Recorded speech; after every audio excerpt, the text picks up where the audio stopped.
Hey lovely, how are you? I just had like an everything shower and it was so nice. So I feel just like so clean. And I did all my washing today, so like all my towels and everything are freshly washed, my sheets, my bed are freshly washed. It's just so nice. But now I still gotta do my skincare. I really want to debrief on Vogue Forces of Fashion that happened February. Happened almost a month ago. I'm a bit behind. It's been a bit hectic, but here I am. So Vogue Forces of Fashion was just so like inspirational.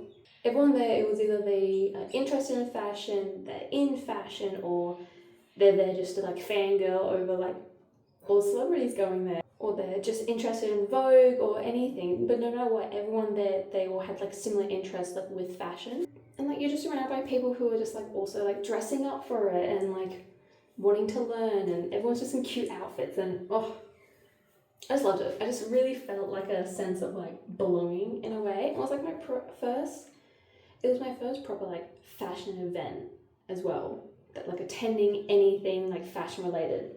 So I just like felt such like a sense of belonging, which was just like so, I don't know, it was like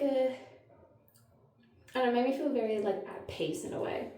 All like the celebrity guests who were attending, they all have something to do with fashion, whether it was in the movie, film industry, or with modeling, or with having a brand, like anything. I feel like I definitely should have written like notes and like gone off the notes, because I'm just going off memory right now.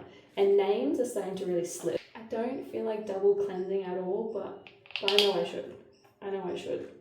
The first like segment was like costume design within film and everything. That was just like fun to like learn. I used to be a dancer, I used to be a competitive dancer, so I kind of understand a bit about like the behind the scenes and like how that affects like on stage and everything like that, especially the people performing in the costumes. It was really great to learn from a more film point of view than compared to like stage, and a more fashion point of view than just costume. Then there was like Rosie, who was on stage, who was just like, she just like was really sweet. Like just her voice is really sweet and like calming in a way. I really like that. But talking about how she's done past Vogue covers for Australia and like everything that went into that. A massive theme throughout the whole thing, the whole few hours, the whole event was like collaboration within fashion. Or like not even just with fashion, but just collaboration and collaborating with other people within multiple industries. And then there was also Lachlan Bailey, who I knew of, but that was kind of it. So being able to learn about him and like his story and everything was really cool. Like considering he was just someone that I kind of more knew of than anything else. But he mentioned being like, oh, I have an Instagram now, and I'm instantly like pulling out my phone being like, yeah, I'm following you on Instagram now, babes. Yeah, I gotta. But he's also such like a down to earth person. Like genuinely just so down to earth and like not blunt, but blunt. Not in a bad way, blunt. Okay, what's next? Then there was one of the co-founders of Zimmerman's. Oh my gosh, Zimmerman's. Yeah. One of the co-founders of that brand, which is really cool. Like they started out as on the markets in Sydney, and now they're like international and like in Paris and at Paris Fashion Weeks, and I'm like, oh my god, how cool. Like people say Paris Fashion Week and I just get all like, oh, like I don't know, I just love it. I love it so much. Not just Paris Fashion Week, all of them, but Paris Fashion Week just sounds like, I really don't know the word for it. I really want to expand my vocab just to know more fancy words. But she was so fun. Like she just had so much to say, and she was so like upbeat and bubbly about it, and I thought it was just like so fun and like cute. Like it made it feel really engaging. I put a lot of that on. And then names. I cannot remember her name whatsoever, but she's an Australian Indigenous girl that walked for Chanel in Paris Fashion Week end of last year. And oh my gosh, I can literally see her face. I just can't think of her name for the life of me. Oh my gosh, I'll put it up when I find out. When I post this video, I'll post being like, it was her. I was quite keen to see like her opinions on everything, but they asked her only like 2 questions, And it was like how she got into like how she became walking for Chanel, and it was like through TikTok, which I thought was really fun. They asked her about AFL, and I'm like, but okay, you're asking the questions here, I'm just here. So that was kind of annoying, like I wanted to learn more, but I don't know, I was just more excited and just more happy that I was there more than anything else. Oh, it's eye cream night. I completely forgot, but I've already do eye cream tomorrow. Oh, but that's gonna mess up my whole week. Oh, that's fine. And then Margot Robbie, and I was generally fangirling about this because I'm actually a bit of a geek and love like DC and the Batman world and everything. So when Suicide Squad came out, 2016, maybe 2015, I think 2016. I don't know, like 10 years ago. Oh my gosh, like that movie came out 10 years ago. But, so she plays Harley Quinn and I thought she was just awesome. She played Barbie and I was just like, I was the biggest Barbie girl growing up. Like as a little kid, Barbie was everything to me. Like the pink and just like ballet and just like the pretty aesthetic of it all. Oh, I loved it so much. I love Barbie so much. So there was that movie, and then like I've been following along with her, like her career sort of thing, like in like having a production company with her husband and everything. And that was something that they mentioned and talked about as well. Talking about having a production company and all the collaboration that goes into that with directors and actors and other companies as well. And it's just like, I just loved it. And plus I just love Margot Robbie. I'm just going to be biased about that the whole time. I just love it. And also, Jacob's voice, like in real life, I saw is deeper than what it is like when you watch videos. Just a side quest. Just a little side quest there. Character, so costume for me can be the thing, especially when there's so much thought in it, like these costumes. Then there was Rita Ora and her husband, the New Zealand director.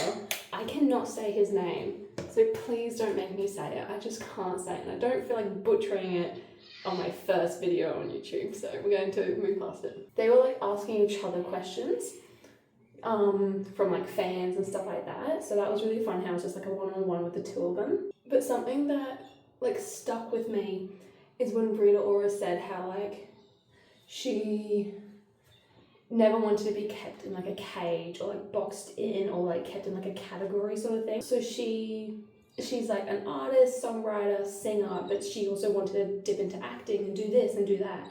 So she didn't want to be categorized in one thing and like she wanted to keep going. But it was just really great hearing her talk about that and say that, because that's something that I've recently come to terms with. Like growing up, I had so many hobbies and interests, and I was just like under the impression through like growing up and like through society that you have to pick one. You can only do one, you can only pick one. And I'm like, I can't pick, like I love them all so much. So like how am I meant to pick one? I've recently come to terms with being like, you know what? No, you can't tell me what to do. Hearing someone else who's so in the public eye talk about that, it was just like reassuring in a way. Like her role models really showed that as well. Like one of her role models, can't remember all of them, but one of them she mentioned was Cher, and how Cher was an actress and a singer, and how she was like bouncing around doing everything that she wanted to. She wasn't categorized. She's iconic for one. But that's just something that like really stuck with me. It's like not being categorized, and just if you want to do it, just do it. If you want to try it, go for it. Like don't let yourself be categorized. Unless there is just like one thing that you do want to do, then do it. But if there are multiple things that you want to do, try it. See what works, see what doesn't work. Like trial and error, and you learn from your mistakes the whole way sort of thing. I love my like wavy, curly-ish hair, but I'm too scared to do the whole curly girl hair routine. I don't know, I just don't want to ruin my hair. But then there was closing with Hailey Bieber with Christine, and Christine's boots that she wore, I love them and I need them. They were just so pretty. I don't know if it was the boots or if it's just her, but I loved them and she pulled them off really well. But with Christine and Hailey, you can just tell that they've had like a really long friendship, and they talk about it then, and they also talked about it in the March Vogue issue as well. How they have a really long-term friendship, and it's just really cute, and you can really see it when they were on stage talking, because it was like a one-on-one sort of thing, and they were both referring to like they were both referring to being mothers and how when they became mothers they were very strict and very particular with like their yeses and nos like in their careers. Like early on in your career you're saying yes to like everything you can get pretty much, and then they became mothers and they became a bit more picky and particular with what they said yes to and what they said no to, sort of thing. But then there was also talking about Hailey as like a model and in the fashion industry and all the collaboration she did within the fashion industry at that time period. And then her becoming a founder of Rhode and everything and like building the brand and maneuvering through that, which was really cool just to have her point of view from it. As a founder, as a wife, a mother, a model, and now Rhode is going like globally and came to Australia and everything. So, and there was a lot of talk of collaboration when she was starting the brand and trying to get the perfect team to make the vision that she had for the brand, like the aesthetic and just like everything. I really hope I can buy this in Australia anywhere because I've never seen it until I went to Japan. So, and I'm almost out. They showed like a sneak peek video of the March Australia, of the Australian Vogue March issue, and I was like sitting there and I'm like, no one else has seen this except for everyone else in the room, but it was really cool. So I didn't end up posting that until like Vogue posted it and until the March issue came out and everything. So I waited, but like seeing all like the behind the scenes and all the shots they did do and everything, which are actually some of them are in the March issue like you usually do. And then at the very end of the video they showed what the cover was and I'm looking at it, I'm like, I'm gonna own that soon. Like that's gonna be delivered to my house soon. How exciting. But then it finished and it was just like really sad. It was just like such a great time and it was just so inspiring what everyone had to say and everyone's like opinions and their career, like everything through their career as well, not just like now, or the collaboration and just everyone.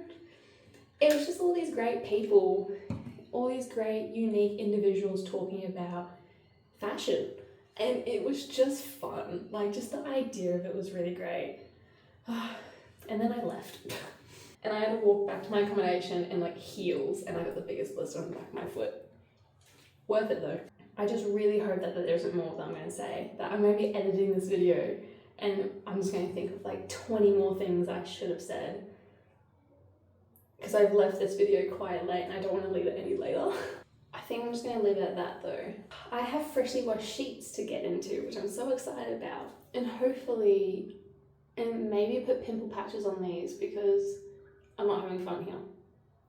They don't hurt or anything, they're just annoying. It's just like my skin freaking out from being back home from all the travel I've done. That's actually all it is. So it'll go away soon, but it's always on the chin, which I guess is good because that means I know it'll be there, but I just hate it. Well, I'm going to leave it there for tonight. And until next